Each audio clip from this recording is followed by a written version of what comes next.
Okay, how's it going?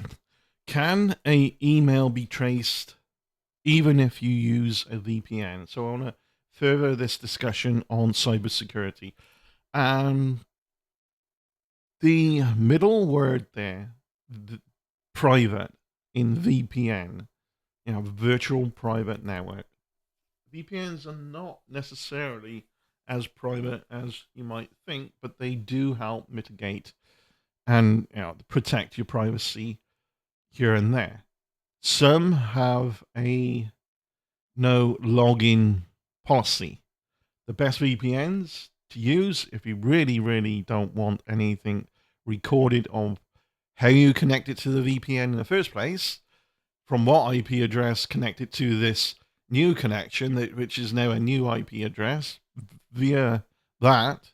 Well, that can be recorded and logged via multiple VPNs, and law will actually, if it's required to in an investigation, will contact the VPN and say we need to log connections for this email. If you got sent an email, the VPN that was used for it can be requested by law. It's saying we want logs of how this connected. Yeah, and then the login of that email as well. People can get these. Law has a power to get those aspects of data, unless there is already a clause within the VPN saying no login, or whatever, and they got to perhaps jump a few hoops there, you know. So it's like skirting the law with some of these virtual private networks because they enable some people to visit websites that are blocked in their country, but they're blocked against a IP address that is coming out of their country, not an IP address that comes out that looks like it's coming out of some other country. And that's clear. So that's what they're blocking. And yeah. Uh, so emails can potentially be traced even if you use a VPN, a virtual private network. When you use a virtual private network, your internet traffic is basically routed through an encrypted tunnel. You have the connection, call that a tunnel. Then you have a tunnel or pipeline through that. That is your VPN. And that's your encrypted tunnel to a server operated by the virtual private network provider, the VPN provider. This doesn't necessarily make it impossible. Emails can be traced in several different ways. There's always a workaround, right? Additionally, I think if the email server does not keep logs, because that's the thing, some keep a login, a recording, some don't.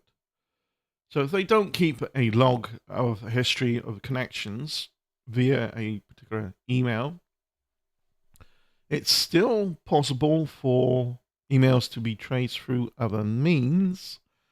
So, for example, if email contains personal information that was sent, or it's sent to a recipient that who is able to link the email to you, whoever the sender is, it could potentially be traced back to you via that kind of investigation, right?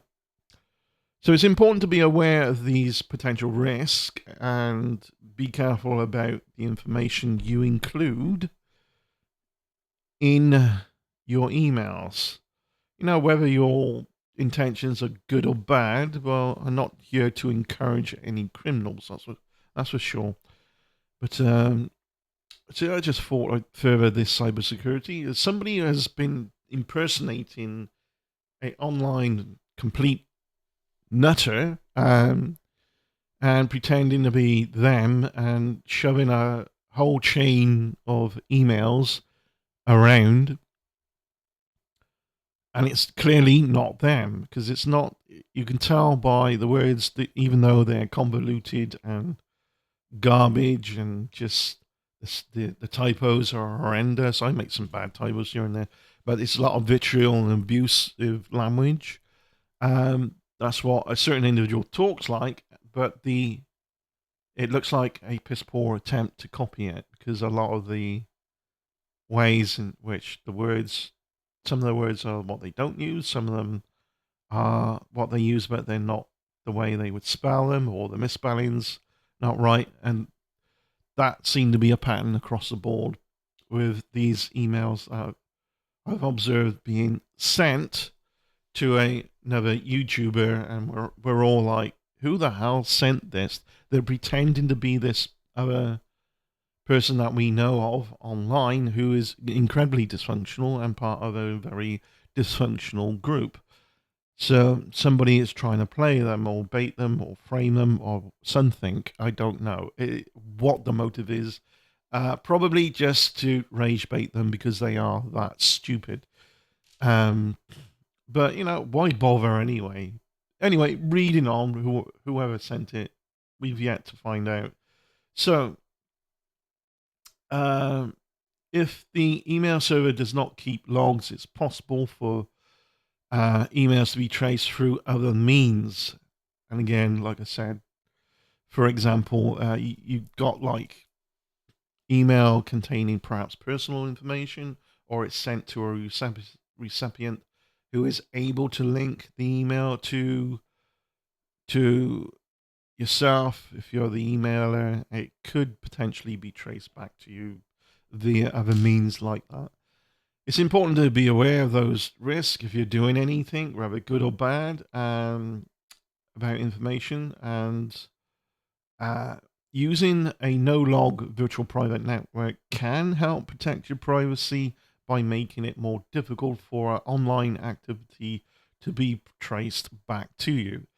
Many virtual private networks do keep a log of the connections, and they will have a recording of uh, how what connection was available already to connect to via that to then connect through a tunnel, a VPN anyway. That's something that is recorded their end with some virtual private networks, depending on how you connect anyway. So yeah, keep that in mind, especially if you're going to send a horrendous amount of emails out there that impersonating somebody. Well, that VPN, if you're using one, can still be asked, can we have a log of the history of your connections so we can find out the original IP address where this came from? IP addresses do not geolocate your exact position, by the way. They can't locate your home. They can get pretty close in uh, some ways, by the way. And again, there's always other means, login and information being sent via a particular email. Has it been used in the past, and so on. So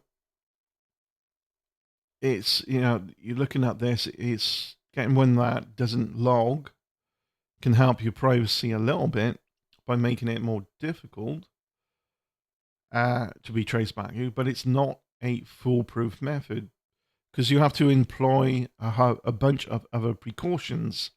And from what I've seen, I don't think those precautions even begin to happen as a thought process in the person's mind of who sent a bunch of emails that I'm thinking about.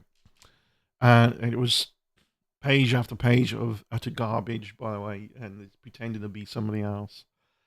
Who, again, who it is, I don't know. I'd have to find out. Perhaps we can find out. Um, so it's not a foolproof method. You have to employ a bunch of precautions, like I said. So you still got like cookies if you use a social media site. Um, Even when you're using a virtual private network, you're still going to get cookies that can be traced for your online activity. And obviously, this social media site will still identify you as you, whether you're using it on whatever IP address or not, because you're logging into that account with that email address at that particular time. And yeah, all these different things. So an American IP address or a UK IP address, it doesn't matter. Netherlands, Russia, Sweden, you name it, Australia, India, it don't matter what the IP address is. So it can be connected because it's your account you're logging into. If you're using this on social media, that certain IP addresses, like they're still going to know it's you, right? And I have to emphasize that because some people are that dumb. They think, oh, they would never, because they're so basic in their knowledge around cybersecurity. As soon as they think, oh, just fire up with a VPN and be fine. And that's the thought process that just goes nowhere. It just hits a brick wall and dead end. These are the type of people who just try harder, not smarter, right? And usually it's the ones that the bullies and the haters online. As soon as they know how to use a VPN, suddenly they think they're really smart, and it gives them a sense of power. It's like all it is just making it look like you're coming from somewhere else, but there's plenty of ways around. Like asking a VPN provider, can we have the logs of this connection, please? So, if they're asked by law, they're obligated to provide that unless they've got a ruling that says no login policy. So, these are the things you need to keep in mind, whatever you're doing out there. And it's still, yeah, it's there's ways around it. But it's not just, it's not like just a claim. They have plenty of proof to show in form of a independent audit reports as well. You need to that these providers have auditors to see if they're doing the job properly. And that's interesting. People don't think of that. The police audits and that kind of thing. Well, these services have auditors as well. They have plenty of proof via the connections, some of these VPNs, and independent audit reports will be put out there by many of the auditors, like third party. So this means basically that these virtual private networks, they let third party independent security firms examine their servers. Keep that in mind. Independent third party security firms examine and watch other virtual private network services and may be obligated by law to ask for a log and then pass that on to law. That is a thing that can happen. And what drives that type of investigation is suspicion of criminal activity, of course. Yeah. So there's always a way, right? I really think people don't realize that VPNs are useful. I've used them. I use them for some things, and definitely there's always a way in which whatever virtual private network provider you're using, it's likely that they're being watched, audited by third party security firms to make sure everything's above board. Right? Think about that. Just underline that. Burn that into your head.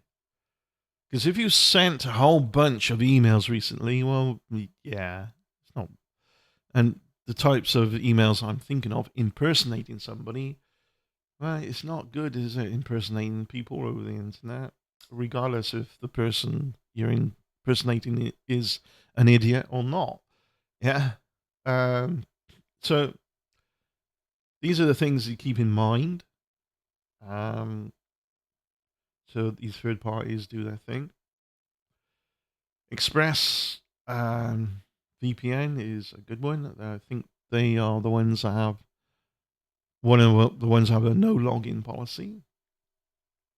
Um, so these firms examine server infrastructure and networks in general, as well as the no logs policy. They look into that to verify that they do indeed uphold the integrity of their users' privacy. So if they got a virtual private network that says, "Oh, we got a no login policy," and yet they're logging everything, these auditors can say, "Hey, don't use this service. They're lying to you." Why are they lying to you? Well, perhaps their motives are not really that good. There's something a bit nefarious going on. Because why would they say, "Oh, your privacy is secured," if it's not? Because they're logging everything. A surprising amount of virtual private networks will log. Um, so that's what you need to look for if you want that extra layer of protection, a no login virtual private network, right? So they're they forced to uphold the integrity of their promise to and the user's privacy. So of course, it's not just security in general. You know, that's security in general on its own. So it's Express, Nord, and Surfshark. I think the no loggers, but they all have independently audited firms that watch them and have plenty of reports under their belt, audited reports about them. This is why they're more trusted than other random virtual private networks out there. This is why you get these YouTubers saying, "I recommend Surfshark," or they recommend Nord, or recommend ExpressVPN. These are the ones that have other security firms done the homework on them. All right. So if you're interested in any of those VPNs, have a look at those. ExpressVPN, NordVPN, Surfshark. These can be used for torrenting, streaming, and some of them are pretty good. The VPNs can slow your connection sometimes, but yeah, some of those you can live stream via some of them. The VPNs are getting faster by the sheer side effect of internet connections getting faster anyway around the world, right? Um, so they're audited, like I said. Um, so of course, in case you look into those and you're not satisfied with those, what they also do, because they've got all these people supporting them because they uphold their end of the contract and all that. What would be better for them, public relations, is to do refunding, because these are paid for VPNs, right? And they have a refund policy, a 30-day money back guarantee. So, yeah, I'm not affiliated with these. I just put it out there. That's some of the ones I've noticed have um, good policy. And again, the reason why they become so popular is because they've had other security firms watching them. If there is a security firm out there that's been asked by law to investigate a virtual private network, they're obligated to do so. And if that virtual private network does log in, keeps logs, the law are perfectly within their power to ask for those logs and the ins and outs of the connections there. What email something came from? Was there a disconnect of the VPN and it suddenly defaulted to the regular connection that the VPN was tunneled through, and then they investigate that connection. There's all different ways in which cyber security firms do their homework and investigate if they find suspicious activity that's worth investigating, and they offload that to law. Yeah, be interesting to know, wouldn't it, if somebody's sent an extortionate amount of stupid emails that are vitriolic, disgusting language, hateful, but it's an impersonation of somebody who really in the past hasn't done themselves any favors because they've used similar disgusting language here and there. From the very moment those were received, people were like, hang on a minute, this is not who it's pretending to be. Nobody believed it was. But the person that it was impersonating, because they're so fucking stupid, were blurting out, oh, I'm being accused. No, nobody said it was you. Thank you very much for watching. Take care. I look forward to doing another video. Might do more on cybersecurity. I want to get more out on the command line terminal for Linux, though. There's some cool stuff coming on that. So, cheers. Bye.